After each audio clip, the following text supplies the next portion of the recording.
اب یہ وسوسے ڈالنے والا چاہے جنات میں سے ہو یا انسانوں میں سے ہو، دونوں میں سے ہو سکتا ہے۔ جنات میں سے یہ شیاطین جو ہیں، شیطان خود جو ہے کان من الجن، قرآن میں باری تعالیٰ فرماتی ابلیس جو سب کا جو ہے سب تمام شیطانوں کا باوا ہے، وہ بھی جنات ہی کی قسم سے تھا۔ اور یہ وسوسہ ڈالنے والے شیاطین ہی نہیں، انسان بھی ہوتے ہیں۔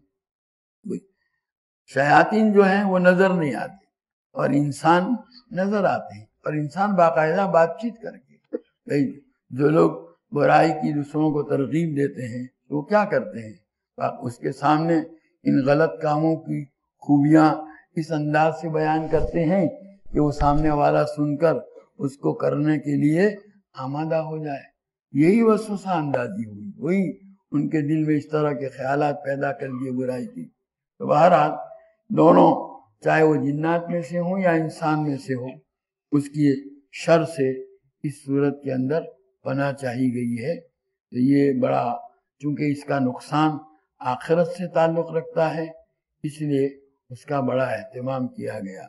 یہ شیطان ہی ہے جو انسان کے دلوں میں وسوسہ ڈالتا ہے۔ بہت سی مرتبہ تو اس کی وسوسہ اندازی کے نتیجے میں لوگ ایمان سے محروم ہو جاتے ہیں، یا ایمان پر وہ کوشش تو اس کی رہتی ہے، اگرچہ جو ہے وہ اپنے اس میں کوشش میں کامیاب نہیں ہوتا۔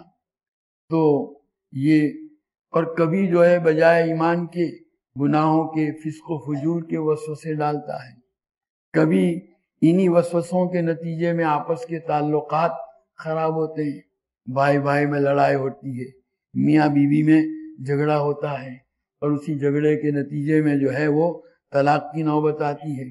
یہ سب کون کراتا ہے؟ شیطان۔ حدیث میں آتا ہے کہ شیطان باقاعدہ اپنا تخت جو ہے پانی کے اوپر بچھاتا ہے، اور پھر وہ اپنے چیلے چانٹے چھوٹے چھوٹے جو شیاطین ہیں، شتونگڑے، ان سے رپورٹ لیتا ہے۔ بھائی وہ آ کے اس کے سامنے اپنے کارنامے بیان کرتے ہیں۔ ایک آ کے کہتا ہے میں فلاں آدمی کے پیچھے رہا یہاں تک کہ وہ نماز پڑھنے کے لیے جا رہا تھا، بجائے نماز پڑھنے جانے نہیں دیا، دوسری اس میں اس کو لگا دیا۔ فلاں نیک کام کے لیے جا رہا تھا، میں نے وہاں سے اس کو ہٹا کر کے دوسری اس میں مشغول کر دیا۔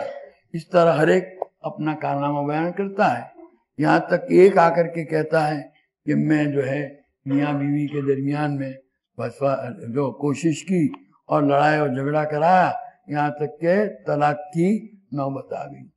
یہ جو طلاقیں واقع ہوتی ہیں، میاں بیوی کے جھگڑے ہوتے ہیں، اس میں بھی دخل اسی شیطان کی وسوسہ اندازی کا ہوتا ہے، اور اسی لیے اس سے حفاظت کا طریقہ یہی ہے کہ ان صورتوں کو کثرت سے پڑھنے کا، جہاں میاں بیوی کے جھگڑے بہت زیادہ ہوتے ہوں نا، تو اس کا جو ہے وظیفہ یہ بہت آسان وظیفہ ہے، سمجھے کہ نہیں؟